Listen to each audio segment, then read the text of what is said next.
오늘은 대림절 네 번째 주일입니다. 이 네 번째 촛불은 기쁨의 빛입니다. 이 기쁨은 성탄절뿐만 아니라 항상 우리에게 있는 것입니다. 우리는 기쁨으로 오신 예수님을 선포하기 위해 이 촛불을 켭니다.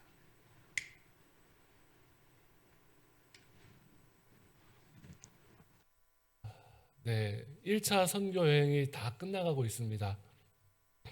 구부로에서 배를 타고 나는 택한 주님의 그릇이야. 그렇게 응답받고 쓰임받기를 기도하면서 도착했던 첫 번째 도시가 이제 버가라고 하는 그 도시였지요. 그러나 버가에 도착했을 때에 많은 어려움이 있었다라고 말씀드렸습니다. 전도팀의 수행원이었던 마가가 이유도 없이 탈락했고 집으로 돌아갔어요.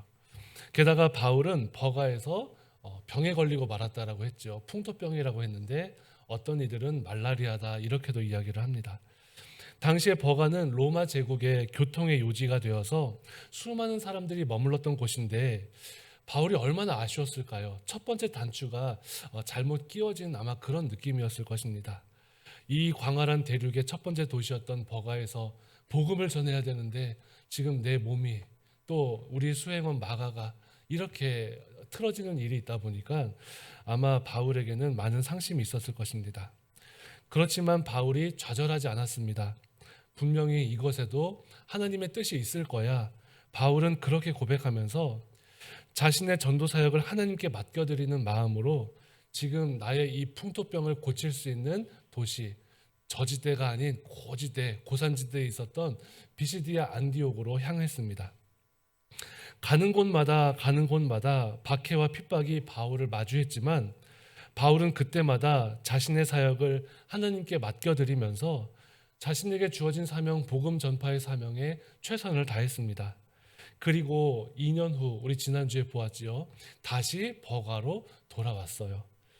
하나님의 본심이 있음을 믿고 하나님의 인도하심을 끝까지 신뢰하면서 자신이 처했던 그 상황에서도 최선을 다하여서 주신 사명을 잘 감당했을 때 하나님은 바울을 다시 버가로 이끄셨습니다. 우리는 지난주 순간순간의 형통함을 고백하는 간증도 참 중요하지만 어려움을 당할 때 끝까지 포기하지 않고 끝까지 주님 의지하겠습니다. 이런 고백도 참 귀하다. 오히려 더 귀한 것 같다. 그렇게 말씀을 나누었습니다. 다시 버가에 도착한 바울은 마음껏 버가의 사람들에게 복음을 전했습니다. 하나님이 예비하신 이 버가라고 하는 도시는 이전과 같이 바울을 핍박하거나 음해하는 그런 사람들이 없었던 것 같습니다. 없었다기보다 오히려 바울이 더 지혜롭게 복음을 전하는 그렇게 성장한 전도자로서의 모습이 있었다라고 하는 것이 더 맞는 표현일 것입니다.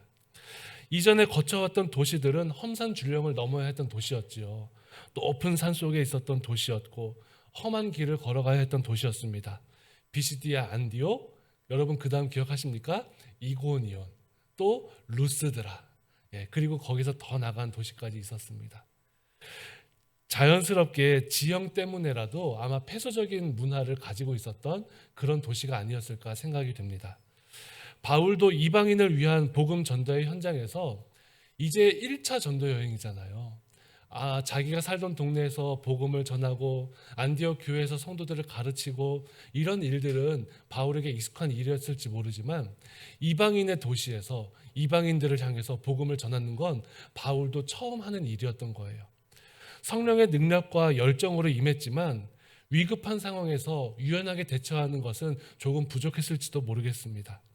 다양한 환경과 문화의 사람들을 대할 때 어떻게 해야 하는지 이제 바울이 막 배워가고 이제 익혀가는 그런 과정이었다라는 말씀입니다. 그렇게 2년 동안 여러 도시에서 많은 경험을 쌓아가면서 유연하고 복음을 전하는데 점점 더 지혜로워져 갔습니다. 여러분들도 복음을 전할 때 믿지 않는 이들, 이웃들에게 전도하려고 하실 때 처음에는 내가 이 말을 왜 했지 이런 경험들 많이 있으시잖아요. 그런데 이것이 익숙해지면서 조금 더 예의 발라지고 더 배려해지고 더 지혜롭게 우리가 복음을 전하지 않습니까? 바울도 그랬던 것 같습니다. 안디옥의 유대인들은 이고니온과 루스드라까지 막 쫓아와서 이 바울의 사역을 방해했습니다. 그랬던 이들이 여러분 오늘은 버가에 왔잖아요. 어떻게 됐어요? 거꾸로 왔기 때문에 안디옥에서 참 가까웠던 도시입니다. 안디옥에서 루스드라 가는 것보다 안디옥에서 버가 가는 건 훨씬 가까운 길이에요.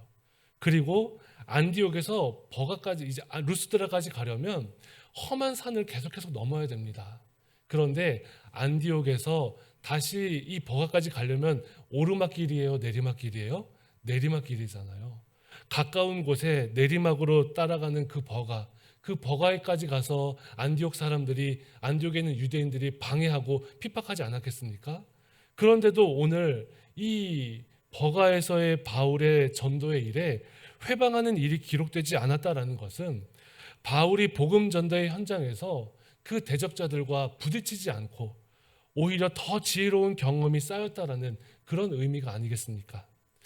실제로 1차 전도 여행 때는요, 유대인의 회당에서 전도를 시작합니다. 어느 도시에 가든지 유대인들이 많이 모이는 그 회당에 먼저 가서 복음을 전합니다. 그렇게 복음을 전하면 그곳에는 디아스포라 유대인도 있었을 뿐더러 당시에 유대교로 개종한 이방인들도 있었어요. 그들에게 먼저 복음을 전하는 것이 바울의 선교 전략이었습니다. 그렇게 하는 것이 더 많은 사람들에게 복음을 전할 수 있는 일이기 때문이에요. 그러다가 기적을 베풀게 되면, 기적이 일어나게 되면 하나님을 알지 못하는 이방인들에게도 복음을 전하는 그런 전도의 방법이 지금까지 우리가 살펴봤던 바울의 전도 방법이었습니다. 그런데 그런 전도 방법이 1차 전도여행 끝나고 이제 15장에서 예루살렘 회의를 거치고 16장 2차 전도여행이 시작될 때에는 그 전도의 모습이 조금 바뀝니다. 바울의 전도의 현장이 회당에서 가정으로 바뀌는 것을 우리는 확인할 수 있습니다. 그리고 나서 바울은 버가에서 말씀을 전하고 있다가 이 아달리아라고 하는 도시로 내려가게 돼요. 버가는 소아시아에 이제 바울이 첫 번째 도착했던 도시인데 해안가에서는 약 13km 정도 내륙에 있었습니다. 그리고 이 아달리아라고 하는 도시는 바닷가에 있는 도시였습니다. 아달리아에서 바울은 소아시아의 이제 모든 사역을 마치고 드디어 안디옥으로 가는 배에 몸을 싣게 됩니다. 이제 많이 성장한 바울이에요. 그저 이방인들과 부딪히면서 복음 전하는 것이 아니라 이제 회당에서 복음 전하는 건 힘들 수도 있겠구나. 이제 가정으로 가서 복음 전해야지. 이렇게 노하우도 쌓여져 있는 상태입니다.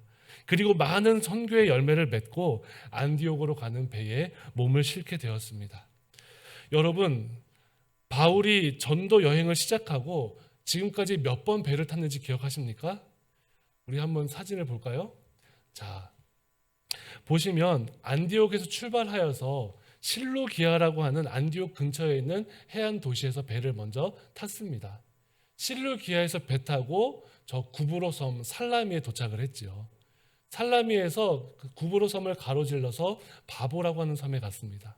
그 바보에서 배를 한 번 더 타고 이제 버가에 가까운 이제 곳에 내렸어요. 이 버가에서 우리가 지금까지 보았던 비시디아, 안디옥, 이고니온, 루스드라, 더베 이렇게 전도여행하고 집으로 가지 않고 가까운 다소가 아닌 다시 거꾸로 돌아오는 길을 선택하면서 성도들을 세웠다라고 했습니다. 그리고 버가에 와서 아달리아에서 이제는 구브로로 가지 않고 바로 안디옥으로 향하게 되는 그런 배에 몸을 싣게 되었습니다. 이것이 바울이 배를 탄 여정입니다. 바울이 다메섹에서 예수님을 만나고 약 17년이 지났을 때에 드디어 그리스도인들로부터 안디옥 교회로부터 환송을 받으면서 이방인을 향한 복음의 전도자로 파송을 받았습니다. 첫 번째 배를 탔을 때 얼마나 바울이 마음이 뜨거웠을까요? 자연스럽게 하나님을 사랑하는 마음과 그 불같은 열정을 가지고 내가 만나는 모든 사람들을 내가 다 전도해야지. 아마 그렇게 바울은 소망했을 것입니다. 그런데 구브로 섬 동쪽 끝에 오늘 사도행전 13장 4절 말씀에 보면 살라미에 도착하여서 유대인의 여러 회당에서 하나님의 말씀을 전했다. 끝! 그렇게만 기록되어 있습니다. 큰 기대와 달리 첫 번째 전도지에서는요, 하나님의 말씀을 전했다 하고 다른 이야기가 없어요. 구부로 섬 사람들이 믿었더라, 아니면 어떤 일이 있었더라, 아무것도 기록하지 않고 그냥 하나님의 말씀을 전했다. 끝입니다. 큰 기대와 달리 첫 번째 전도지에서는 별다른 사건이 기록되지 않습니다. 살라미에서 더 이상 설명할 것이 없이 구브로 섬 가운데를 지나서 그 구브로 섬의 총독이 있는 이 바보라고 하는 곳에 갔습니다.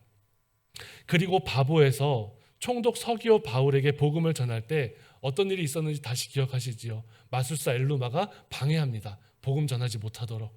그랬을 때 바울이 더없이 화를 내면서 성령님의 능력으로 그 마술사 엘루마의 눈을 멀게 하였습니다.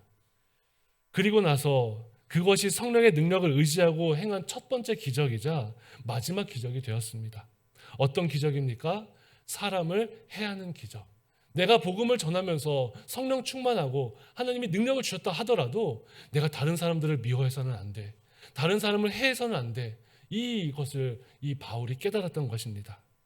이 일 후에 그 누구라도 복음을 방해하고 복음 전도를 방해하고 회방한다 할지라도 바울은 아무도 해치지 않고 아무도 미워하지 않습니다. 심지어 자기에게 돌을 던지는 사람들이 있다 할지라도 자기가 죽음을 당하는 그 순간까지라도 바울은 성령의 능력을 의지해서 사람을 미워하거나 해하는 일을 한 번도 하지 않았다는 것을 우리는 기억해야 합니다. 그리고 나서 바보에서 배를 타고 두 번째 배 탔을 때는 구브로에서 소아시아에 있는 버가를 향해서 배를 탔을 때입니다.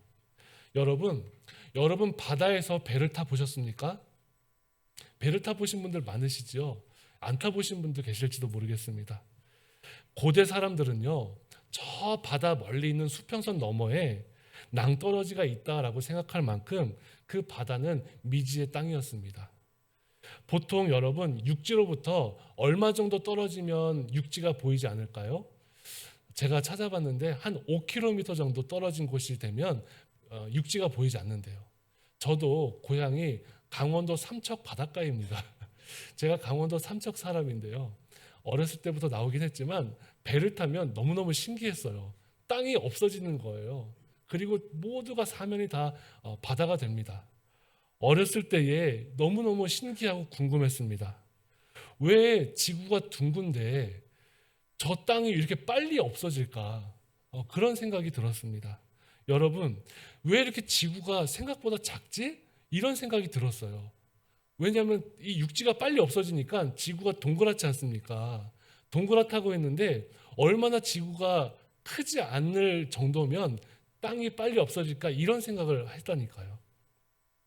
사실 여러분, 육지가 사람의 시야에서 빨리 사라지는 것, 배 타고 5km 정도 나오면 육지가 안 보이기 시작하는데 왜 그렇게 빨리 사라지는지 아십니까? 바로 사람이 그만큼 작기 때문이에요.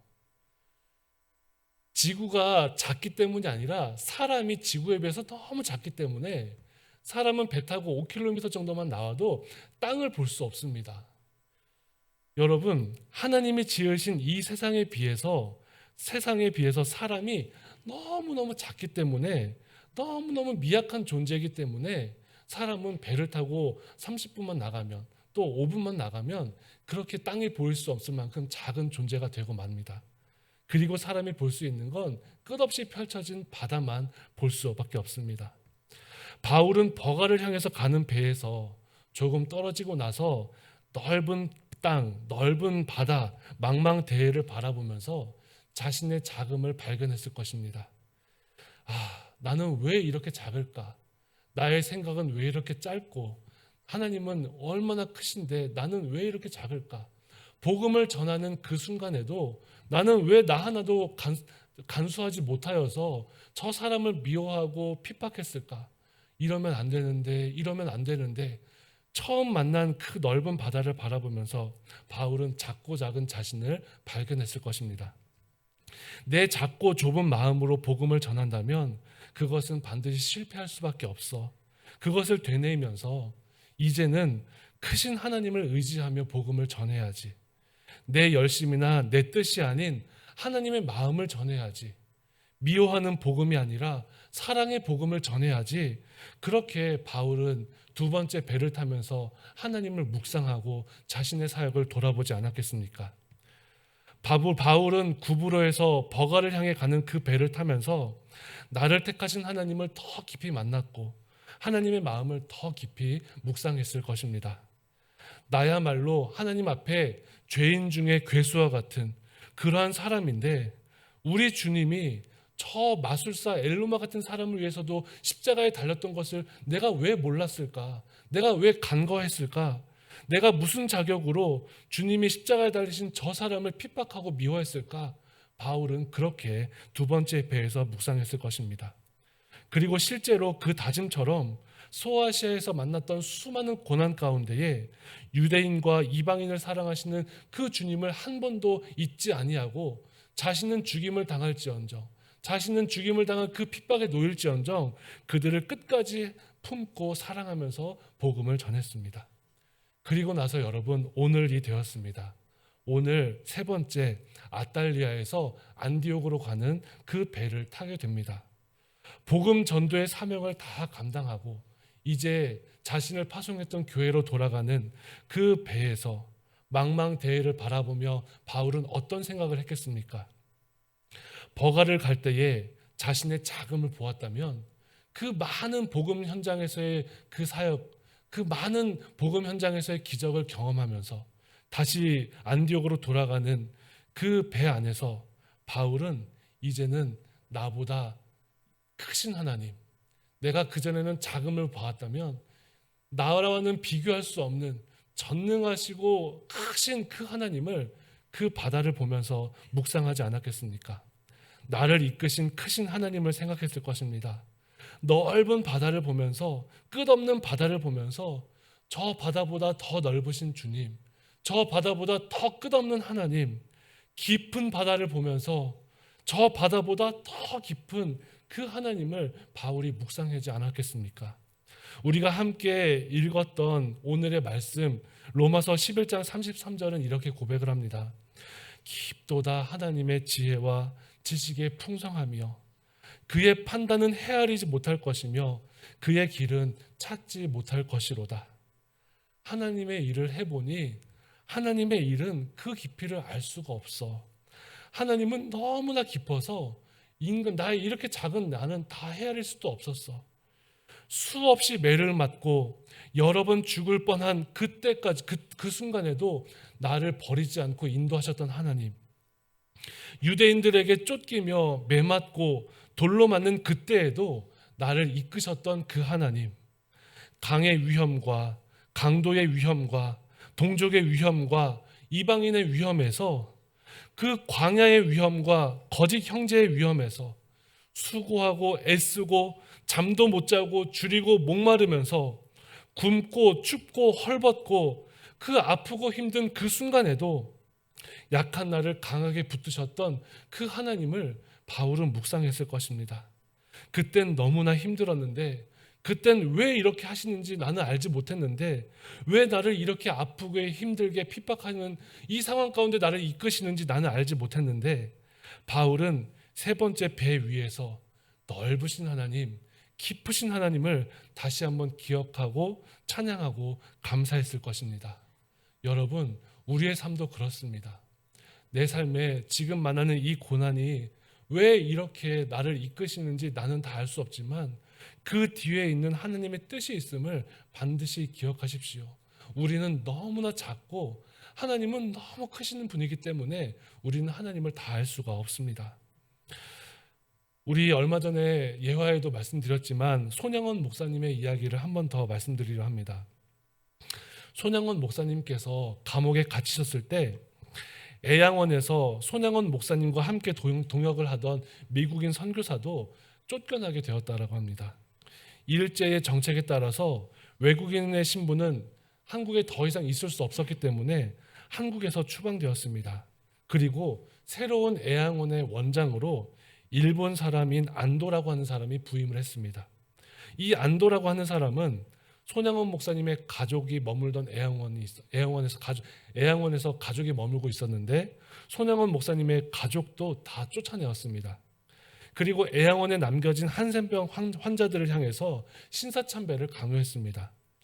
손양원 목사님이 신사참배는 십계명을 어기는 죄라고 애양원의 성도들에게 그렇게 가르쳤고, 손양원 목사님도 자신도 신사참배를 거부하다가 옥중에 갇히셨기 때문에 애양원에 있는 그 한센인 성도들은 신사참배는 하면 안 되는 것이다라고 그렇게 믿고 있었습니다.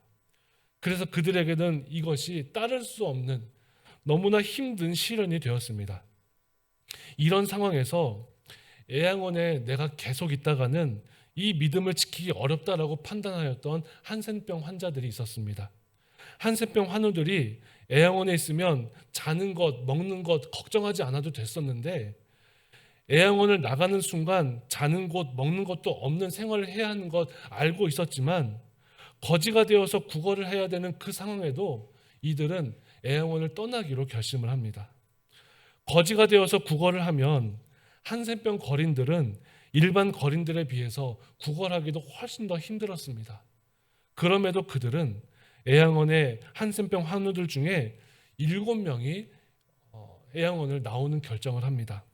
양선, 성점순, 김주심, 김수남, 신무연, 신길수, 이렇게 7명의 성도들의 가족들이 신앙을 지키기 위해서 무작정 애양원을 떠나 나와 애양원에서 100km 정도 떨어진 진주에 있는 남강 다리 밑에 한센병 사람들이 모여 있다라는 소문을 듣고 그 길로 이 진주로 향하게 됩니다.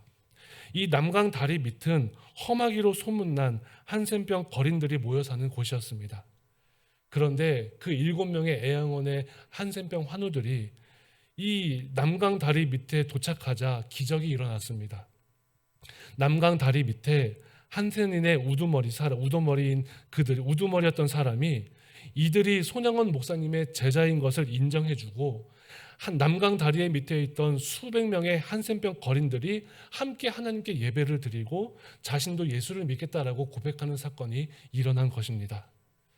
그 이후에 진주에 있었던 이 한센병 거린들은 경남 하동에 있는 경남 하동군 옥종면 북방리에서 움막을 짓고 함께 모여 살게 되었는데, 또 감사한 것은 애양원에 있는 한센병 교우들이 이 소문을 듣고 헌금을 하여서 이 남강 다리 밑에 있던 사람들이 하동으로 옮겨서 살던 그 집을 짓는데 헌금을 하고 그 집을 짓는데 도움을 주었다라는 것입니다. 한 영혼을 천하보다 귀하게 여기시는 하나님은 믿음의 사람들을 통해서 세상이 포기했다고 생각했던 사람들, 세상 사람들은 믿는 사람이라 할지라도 복음을 전하지 않아야 한다라고 믿었던 그 사람들에게 한센병 교우들의 헌신을 통해서도 복음 전파의 사명을 이루어 가셨습니다. 아무도 전도하지 않고 아무도 구원받지 못할 것이라 생각했던 그 다리 밑에 있던 한센인들에게 하나님은 하나님의 큰 계획 안에서 그들에게 복음의 빛을 전해 주셨습니다. 하나님은 어떤 고난 속에서도 하나님의 마음을 헤아리고 신앙은 끝까지 지키고 믿음의 길을 걸어가기로 다짐한 그 성도들을 위해 통해서 지금도 일하고 계십니다. 사랑하는 여러분, 우리가 인생의 항해를 하면서 하나님을 만날 때 내 열심과 내 힘으로 하나님의 일을 감당하는 것이 아님을 기억하십시오. 우리의 삶은 하나님 앞에 참으로 작고 미약한 존재입니다. 하지만 우리는 항상 넓으신 하나님, 그 하나님만을 바라보셔야 합니다. 여러분의 삶에 사람의 생각으로 불가능하다고 느끼는 것들이 있다면 크신 하나님께 다 맡겨드릴 수 있는 그 은혜를 누리시기를 바랍니다. 바울의 계획이라면 할 수 없었던 일을 하나님이 인도하셔서 이루셨습니다. 이처럼 우리의 삶에 있는 앞길에 큰 산과 같은 너무나 높은 산이 있습니까? 반대하고 달려드는 사람들처럼 우리는 무서움을 느낍니까? 날아오는 돌처럼 무서워하고 포기하고 싶은 것이 있다면 하나님께 맡겨드리는 믿음을 가지시기를 바랍니다. 그것이 내 삶의 직장의 문제이든 질병의 문제이든 자녀의 문제이든 또 영혼 구원의 문제이든 그 문제를 가지고 하나님 앞으로 나오셔야 합니다. 망망대해를 경험하면서 배를 타고 몇 분만 나가면 됩니다. 망망대해를 경험하려면 배를 타고 몇 분만 나가면 됩니다. 그만큼 우리는 작고 미약한 존재입니다. 그 바다를 펴시고 바다의 물을 채우시고 바다를 운행하시는 크신 하나님을 바라보는 우리 성도들이 되시기를 바랍니다. 이 시간 우리 함께 찬양하면서 기도하기를 원하는데요. 하나님의 사랑을 사모하는 자, 하나님의 평안을 바라보는 자, 너의 모든 것 창조하신 우리 주님이 너를 얼마나 사랑하시는지 함께 우리 찬양하면서 주님 앞에 나아가겠습니다. 우리 다 같이 자리에 일어나서 함께 찬양하겠습니다.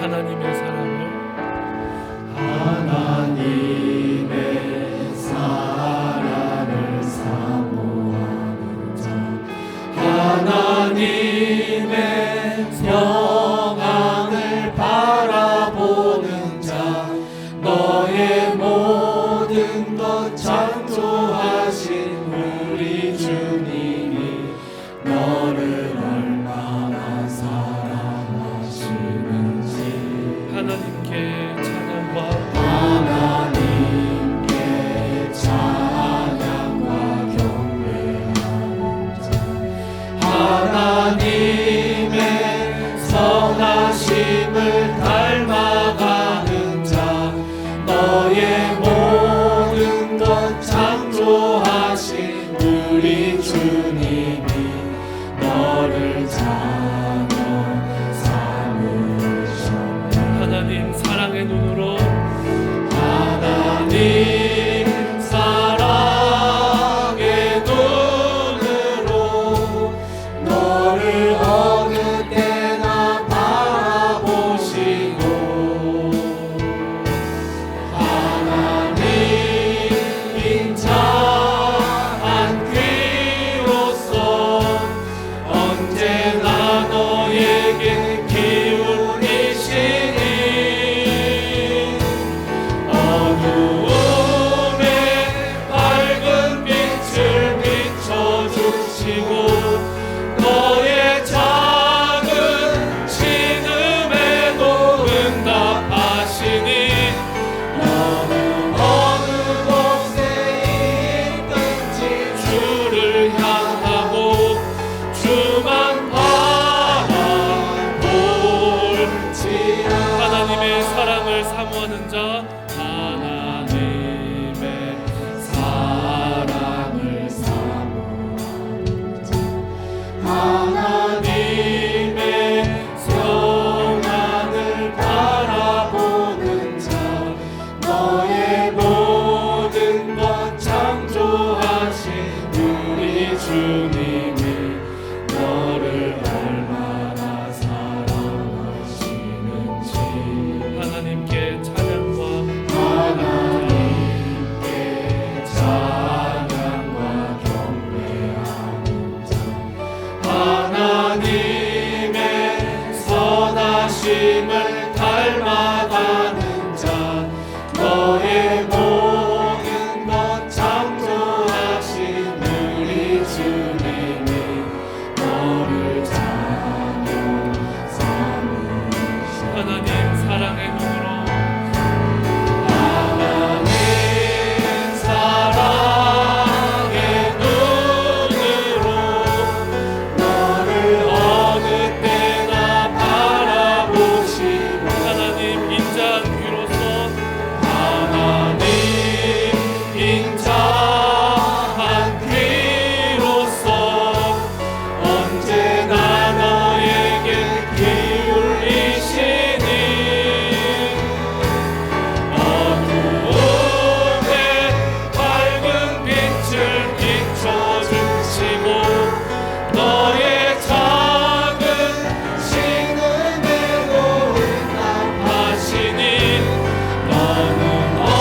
함께 기도하겠습니다.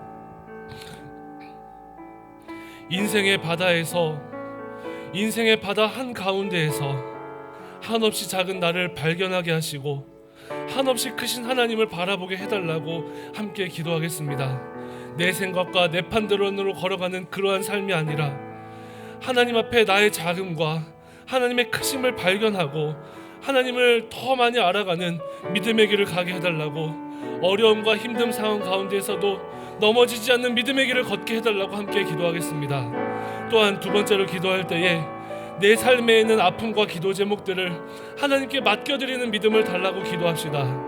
하나님이 기뻐하시는 하나님의 뜻이라면 바다와 같이 넓고 깊으신 하나님의 뜻이 반드시 있음을 끝까지 믿고 끝까지 믿음의 길을 아름답게 걸어갈 수 있는 우리 모두가 되게 해달라고, 우리 다 함께 주여 한번 부르짖고 통성으로 기도합시다.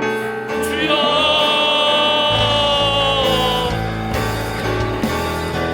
하나님 아버지, 하나님께서 사랑하시고 돌보시는 우리 여기 교회 가운데에 하나님의 은혜를 주시고 동행하여 주시고 함께하는 데 감사를 드립니다.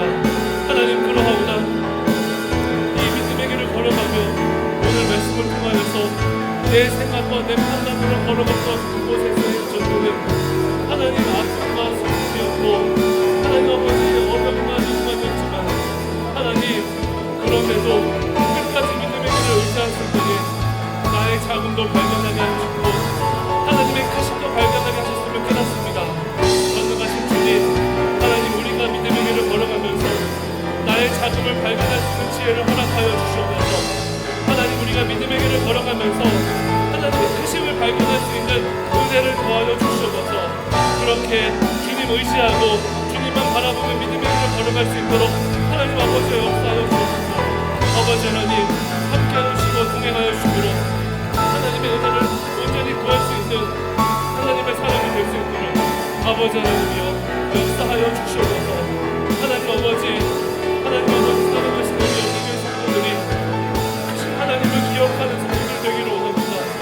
하나님, 나의 작음을 깨닫는 성도들 되게 하여 주옵시고 하나님의 크심을 기억하는 성도들이 되게 하여 주옵소서. 하나님 아버지, 하나님만 바라보는 믿음의 길을 걸어갈 수 있게 역사하여 주옵시며 하나님 아버지를 끝까지 의지하고 신뢰하며 믿음의 길을 걸어가는 우리 모두가 될 수 있도록 아버지 하나님이여 돌보아 주시옵소서. 하나님께서 함께 하시는 우리 영광의 성도들이 하나님 아버지 앞에 믿음의 길을 걸어갈 수 있도록 주여 도와주시고 하나님을 바라보고 하나님 아버지 앞에 신앙으로 승리할 수 있는 우리 모두가 될 수 있게 아버지 하나님을 돌보아 주시옵소서. 하나님 아버지, 하나님 아버지, 하나님, 우리 사랑하는 성도들과 함께하여 주시고 이 하나님의 은혜와 진리를 우리가 모두 다 깨닫게 하여 주시고 하나님의 뜻을 발견할 수 있는 우리 사랑하는 영광을 다 될 수 있도록 역사하여 주시옵소서. 믿음의 길을 걸어갑니다. 믿음의 항해를 합니다. 인생의 항해를 하는 순간순간마다 하나님을 더 많이 기억하여 하나님 아버지 앞에 영광 돌리고 하나님을 기억하여 믿음의 길에서 끝까지 승리하는 우리 모두가 될 수 있도록 아버지 하나님 역사하여 주시옵소서. 전능하신 주께서 함께하시고 돌보신 하나님의 은혜에 감사를 드립니다. 함께하여 주시고 동행하여 주심으로 하나님을 끝까지 의지하는 우리 모두가 되게 하여 주옵소서. 우리 이어서 다시 한번 기도하기를 원합니다. 우리 사랑하는 여기 교회 성도들 가운데에 아픔을 당한 성도들이 있습니다. 우리 성도님들 서로 아직 다 알지는 못하지만 우리 여기 교회에 우리 하기현 집사님 계십니다. 우리 하기현 성도님이 내일 수술을 앞두고 있는데 오른쪽 허벅지서부터 종아리까지 혈관을 교체하는 수술을 합니다. 수술을 시작하고 그 다리에 괴사가 되어 있다면 다리를 절단해야 하는 상황이고, 만약 그렇지 않다면 수술을 혈관을 다 교체하여서 다시 한번 걸을 수 있는 은혜를 누릴 수 있도록 기도합니다. 지금 혹시라도 다리에 괴사되어 있거나 상한 부분이 있다면 수술하기 전까지 회복되게 하시고 하나님 새살이 돋아나게 하여 주셔서 모든 수술을 통하여서 하나님께 영광 돌리는 하나님의 사람으로 일어날 수 있도록 이 어려움과 아픔을 인도하시는 하나님께, 우리의 생각으로는 다 알 수 없는 하나님의 인도하심이지만 그럼에도 우리는 하나님 앞에 낫게 해달라고 다시 한번 기도하고 회복시켜달라고 기도하고 또 하나님께서 인도하시는 하나님께서 집도에 하시는 그런 수술이 되게 해달라고 우리 다 같이 하귀연 집사님을 위해서 우리 함께 마음을 모아서 함께 다시 기도하고 함께 또한 아버지 앞에 나아가겠습니다. 하나님 아버지, 우리 사랑하는 하귀연 집사님을 위해서 기도합니다. 내일 수술을 앞두고 있습니다. 하나님께서 낫게 하여 주시고 회복시켜 주시옵소서. 하나님, 지금 다리에 혹시라도 하나님 상하고 또한 계산되어 있는 부분이 있다면 하나님 아버지 회복시켜 주시고 하나님의 은혜 가운데 서게 하여 주시고 하나님의 사랑으로 충만케 하여 주시옵소서. 하나님이 돌보아주시고 낫게 하여 주시고 주의 성령으로 안수하여 주셔서 회복의 은혜를 경험하게 하여 주시며 하나님, 사람의 생각과 판단으로 알 수 없는 하나님의 인도하심을 경험할 수 있는 우리 사랑하는 여기교회가 될 수 있도록 도와주옵소서. 온 성도들이 함께 모여서 기도할 때에 하나님이 고치시고 인도하여 주신 줄로 믿습니다. 하나님 아버지, 회복시켜 주시고 낫게 하여 주셔서 하나님을 끝까지 의지하고 걸어가는 믿음의 길 되게 하여 주시고 살아계신 하나님을 끝까지 붙들고 하나님 아버지 앞에 회복하는 은혜를 누릴 수 있도록 역사하여 주시옵소서. 우리 하나님께서 주체가 되어주셔서 혈관을 문착을 수술을 할 때에 하나님 아버지 온전히 회복할 수 있는 은혜를 누리게 하여 주셔서 하나님 걷고 뛰고 하나님 아버지 앞에 달려나올 수 있는 회복의 은혜를 누릴 수 있게 아버지 하나님이여 역사하여 주시옵소서. 하나님께서 동행하시고 함께하시는 주의 종이 다 될 수 있도록 은혜를 부르시기를 원하옵고 하나님 아버지 그 아픔과 기쁨과 고난 가운데에도 하나님의 기적을 경험하는 하나님의 살리심을 가장 경험하는 우리 사랑하는 집사님이 되실 수 있도록 아버지 하나님이여 역사하여 주시면서 사랑하는 우리 여기교회 성도들이 하나님 앞에 온전하게 살아가는 성도들이 다 되게 하여 주시기를 원합니다. 하나님 아버지, 오직 주의 살리심과 주의 은혜를 경험하며 걸어가는 믿음의 길이 되기를 원하오니 하나님 아버지여 온전케 하여 주시고 낫게 하여 주시고 하나님께서 돌보시는 우리 집사님 되실 수 있도록 아버지 하나님이여 돌보아 주시옵소서. 전능하신 주님께서 함께 하시는 동행하신 아버지 은혜에 감사를 드립니다. 하나님, 그러하오나 하나님께서 고쳐주셔야 합니다. 하나님께서 걷게 해주셔야 하고 하나님께서 회복시켜 주셔야 하고 더 상황 나타내지 않도록 주여 역사하여 주시옵소서. 하나님, 온 교회가 한 마음으로 기도하여 하나님 앞에 영광 돌리는 그러한 은혜를 누릴 수 있도록 주여 돌보아 주옵시고 하나님 아버지 앞에 새 회복을 누리는 새 사람 힘을 누리는 그런 하나님의 백성이 되어 주 앞으로 달려나올 수 있는 영광을 누리게 하여 주시옵소서. 하나님 아버지, 온 세상의 주인 되시는 하나님, 인생의 항해를 하는 가운데에 하나님의 은혜를 깨달으며 믿음의 길을 가게 하시니 감사를 드립니다. 내 삶 가운데에서 한없이 작은 나를 발견하게 하여 주옵시고 한없이 크신 하나님을 바라보게 하여 주옵소서. 우리를 불쌍히 여기시는 하나님, 내 힘으로 행하면 무수한 실패를 경험할 뿐인데도 여전히 내 생각과 내 방법대로 살아가려고 하는 나를 발견합니다. 우리를 불쌍히 여겨 주옵소서. 나의 믿음 없음을 불쌍히 여겨 주셔서 이제는 크신 하나님을 바라보고 오직 주만, 오직 주님만 바라보며 믿음의 길을 승리케 하여 주옵소서. 하나님의 백성을 인도하시는 하나님, 이제 하나님께 결단하며 기도하기를 원합니다. 하나님께 우리의 삶을 맡겨드리게 하여 주옵소서. 그동안 내가 바라고 내가 원하는 것이 하나님의 뜻인 줄만 알았습니다. 하나님을 믿는다 하면서도 내 삶의 주인이 나인 줄 알았습니다. 내 손에 붙잡고 있는 내 삶의 모든 문제들을 하나님께 맡겨드리고 신실하신 주님께서 멈추시라 하면 멈추게 하시고 가라고 하시면 걸어가는 믿음을 주옵소서. 철저하게 하나님께 순종하며 하나님의 때를 기다리고 하나님의 사랑과 하나님의 공의를 의지하며 걷게 하여 주옵소서. 하나님, 그러하오나 우리 사랑하는 하기원 집사님, 하나님께서 기적의 역사를 일으켜 주시기를 원합니다. 하나님께서 우리 사랑하는 여기교회 성도들 한 사람 한 사람의 마음 모은 기도를 들으셔서 놀라운 기적의 역사를 일으켜 주옵소서. 인생의 길을 걸어가며 왜 이런 환난을 주시는지 우리는 알 수 없지만, 우리는 다 헤아릴 수 없지만 그 가운데에도 하나님의 뜻이 있음을 믿습니다. 하지만 하나님, 우리는 간절히 구하기로 낫게 해주시기를 원합니다. 고쳐주시기를 원합니다. 그럼에도 하나님, 하나님의 뜻이 어떠한지 모르지만 하나님의 뜻을 돌이켜 회복시켜 주시고 그 살 가운데에, 몸 가운데에 하나님 약하여지고 상한 부분이 있다면 깨끗하게 치유하여 주셔서 내일 수술 전까지 회복시켜 주셔서 하나님, 절단하는 일은 없도록, 하나님 더 아픈 일을 경험하지 않도록 주님 돌보아 주옵시고, 혈관을 교체하는 모든 수술이 힘들고 어렵지만 하나님께서 주치의가 되어 주셔서 하나님이 고치시고 회복시키는 일을 경험할 수 있는 그러한 은혜의 현장이 될 수 있도록 아버지 하나님이여 역사하여 주옵소서.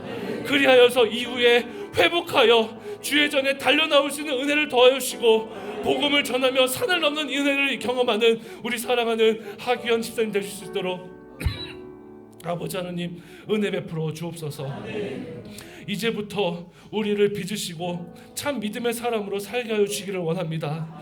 그리하여서 나에게 주어진 삶을 살아갈 때에 주와 동행하며 하나님과 동행하며 하나님의 천국의 은혜를 누리는 우리 모두가 되기를 원하오니, 우리와 함께 하신 하나님, 우리와 함께 하시는 주님, 우리 가운데에 오늘도 기적을 베풀어 오시고 은혜의 역사를 함께하여 주옵소서. 이 모든 말씀을 예수님의 이름으로 기도드리옵나이다. 아멘.